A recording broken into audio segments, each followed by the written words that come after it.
வணக்கம். அரியலூர் மாவட்டம் திருமானூர் ஊராட்சி ஒன்றியம் மேலப்பழூர் ஊராட்சியில் தலைவர் பிரிவு பிரச்சார விழா நடைபெற்றது.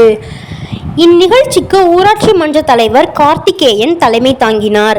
இதில் ஊராட்சி செயலாளர் முருகேசன் வரவேற்று பேசினார்.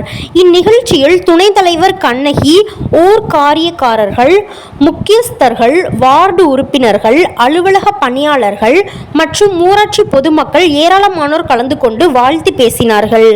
நிகழ்ச்சியின் இறுதியில் கீழையூர் மற்றும் மேலப்பழூர் ஊராட்சி பொதுமக்களின் நீண்ட நாள் கனவாக இருந்த கொள்ளிடம் குடிநீர் திட்டத்தை ஊராட்சி மன்ற தலைவர் கார்த்திகேயன் மக்களுக்கு வழங்கினார்.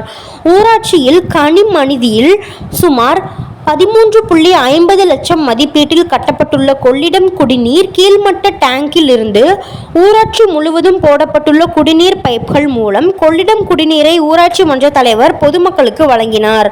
வார்டு உறுப்பினர் தமிழ்ச்செல்வன் நன்றி கூறினார். TN செய்திகளுக்காக அரியலூர் மாவட்ட செய்தியாளர் SP ரவிச்சந்திரன்.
2024 கிட்டத்தட்ட எம்ஜிஎன்ஆர்ஜிஎஸ்லேயே 1 கோடி ரூபா திட்டம் கொண்டு வந்திருக்கேன்.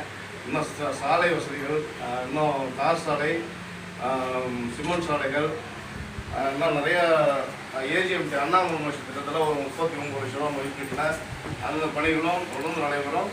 என்னுடைய பதவி முடிந்தாலும் என்னுடைய பணி அடுத்த தேர்தல் வரை என்னுடைய பணிகளை நிறைவேற்றிட்டு தான் நான் இந்த இதிலேருந்து விடைபெறுவேன்.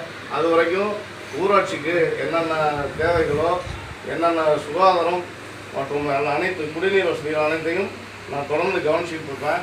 நான் தலைவராக பதவி இருக்கிறதுக்கு முன்னாடி நம்ம ஊராட்சியில் எங்கே பார்த்தாலும் கழிவுநீர் அதிகமாக இருக்கும், சாக்கடைகள் தான் இருக்கும். ஆனால் அந்த சாக்கடைகள்லாம் நிவர்த்தி பண்ணி இப்போ ஒரு முழு சுகாதாரமான ஊராட்சியாக மாற்றிருக்கேன். இன்னும் எங்கெங்கே சாக்கடைகள் இருக்கோ அத்தனைக்கும் நான் இப்போ பல்வேறு திட்டங்கள் 15 ஃபினான்ஸு, எம்ஜிஎன்ஆர்ஜிஎஸ் ஒர்க்கு, அனைத்து திட்டங்களின் மூலமாக இப்பயும் நான் கழிவுநீர் வாய்க்கால்லாம் கிட்டத்தட்ட 4 கிலோமீட்டர் அளவுக்கு ஒர்க்கெலாம் வாங்கி வச்சுருக்கேன். அதெல்லாம் நான் என்னுடைய இதெல்லாம் முடிச்சுட்டு ஒரு முழு சுகாதாரமான ஊராட்சியாக மாற்றிட்டு அதுக்கப்புறம் தான் நான் இந்த பணியிலேருந்து நான் விடைபெறுவேன். அது வரைக்கும் எனக்கு தொடர்ந்து ஒத்துழைப்பு வழங்குமாறு அன்போடு கேட்டுக்கொள்கிறேன். மேலும் இந்த என்னுடைய நம்ம ஊராட்சி செயலாளர் மற்றும் ஊராட்சி பணியாற்றும் பணியாளர்கள், அதைவிட முக்கியமாக கொரோனா தொற்றில் தங்களை உயிரையும் பணைய வச்சு நாங்கள் அவ்வளோ கஷ்டப்பட்டிருக்கோம். அதுக்கு